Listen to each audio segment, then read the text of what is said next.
Thank you mga kaibon, maraming salamat po. Welcome back sa YouTube channel natin. Kumusta po kayong lahat mga kaibon? For today's video, ang pag-uusapan natin yung mga naging tanong sa akin ng kaibon natin. Ang una na tanong sa akin ng kaibon natin, ang tanong, ano daw ba ang magandang alagaan? Yung mga visual or yung mga split? Meron kasi tayong kaibon na humihingi po sa akin ng advice. Si Sir kasi gustong magsimula sa pag-aalaga ng mga ibon. Kaya po humihingi sa akin ng advice at yung tinatanong niya sa akin, ano daw ang magandang alagaan? Mga visual na daw or yung mga split?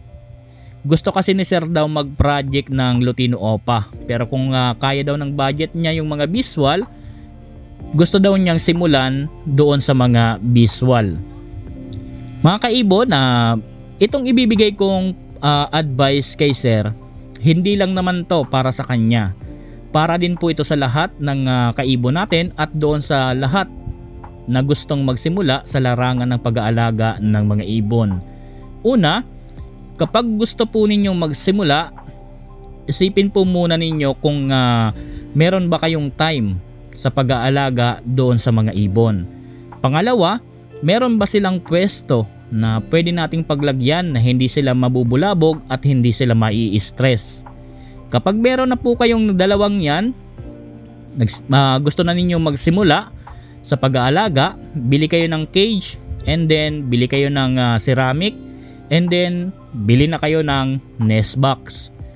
Kapag nagustuhan po ninyo or kaya po ninyong bilhin yung mga visual, ito po ang mapapayo ko. Kapag po magsisimula pa lang kayo sa pag-aalaga, bili muna kayo ng isang pares. Halimbawa po, meron kayong napusuan or meron kayong gustong bilhin na Lutino Opa, mas maganda kung yung bibilhin ninyo meron DNA para sigurado ang gender, para hindi na po kayo mahirapan. Or kaya naman, bumili po kayo ng mga proven breeder para sigurado na po napapaitlugan nyo na lang yung mga yung pares na bibilhin po ninyo. Isang pares lang po ang bilhin ninyo muna. Yung isang pares nang yon, kumuha kayo doon ng experience sa pag-aalaga. Para kung sakali man na meron na kayong experience doon sa pag-aalaga sa isang pares, pwede na po kayo mag-upgrade ng iba pang pares na gusto po ninyo. At least po, meron na kayong experience sa pag-aalaga ng mga ibon. Kapag nakabili po kayo ng ibon, hindi lang naman dapat natin bigyan lang sila ng vitamins, bigyan lang sila ng patoka, bigyan lang sila ng gulay. Kaya po nabanggit ko kanina na kahit papano dapat meron tayong oras para na aalagaan natin ng maayos, at ito po ang importante. Dahil po kumukuha tayo ng experience doon sa pares na binili natin, dapat po yung pares nang yon, obserbahan natin kung ano ba ang mga behavior ng mga lovebirds kagaya nitong mga eye-ring, para at least lumawak ng konti yung kaalaman natin doon sa pag-aalaga. Hindi lang dapat natin sila pinapakain, binibigyan ng vitamins. Mas maganda inoobserbahan din kung ano ang bawat behavior, lalo na po kung ang nabili po ninyo merong DNA. Mas maganda obserbahan ninyo yung cock, ganito pala yung behavior ng cock, ganito pala yung behavior ng hen. So everyday na magbe-breed po yan, meron kayong makukuhang idea dyan, dahil pag nagbigay kayo ng nesting dyan, may makukuha kayong idea na yung cock pala ganito, hindi naman siya gaanong nakikialam sa nesting, yung hen ang talagang busy. So meron kayong makukuha kahit na papano. Kapag po meron na kayong experience, upgrade na lang uli kayo ng panibago na parisan. So yun ang pinakang maganda. At least nag-upgrade ka man, meron ka ng experience doon sa pag-aalaga. At di lang sa pag-aalaga ka nagkaroon ng experience, pati po sa mga behavior ng mga ibon. So ito lang po ang may papayo ko kay Sir doon sa kaibon natin. Sana po nakatulong po itong ginawa nating content patungkol po sa katanungan ni Sir. Pangalawa na tanong sa akin ng kaibon natin. Ano daw ba ang magandang katawan ng pagbreed ng ibon? Dahil meron daw nagsabi kay Sir na mas maganda daw na medyo payat yung mga ibon bago daw i-breed. So mga kaibon, ang isi-share ko dito yung mismo lamang na ginagawa ko. Mismo lamang na experience ko ang isi-share ko dito. Dahil noong pa man, naririnig ko na po ang ganito na style or ganito na mga sinasabi na kapag nagbi-breed ng mga ibon. Kaya po, ang isi-share ko lang dito yung mismo na experience ko. Sa totoo lang po, never po ako nag-breed ng ibon na payat.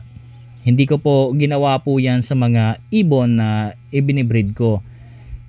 Hindi po tayo nagbi-breed ng ibon na payat dahil po noon, matagal ng panahon po yun, matagal na po na na-experience din natin yung ganyan. Pero doon sa experience natin ng yon, tinuro lang din po yon sa akin ng mga kaibon natin noon. Or kumbaga, sila mismo nagsasabi din na ganon.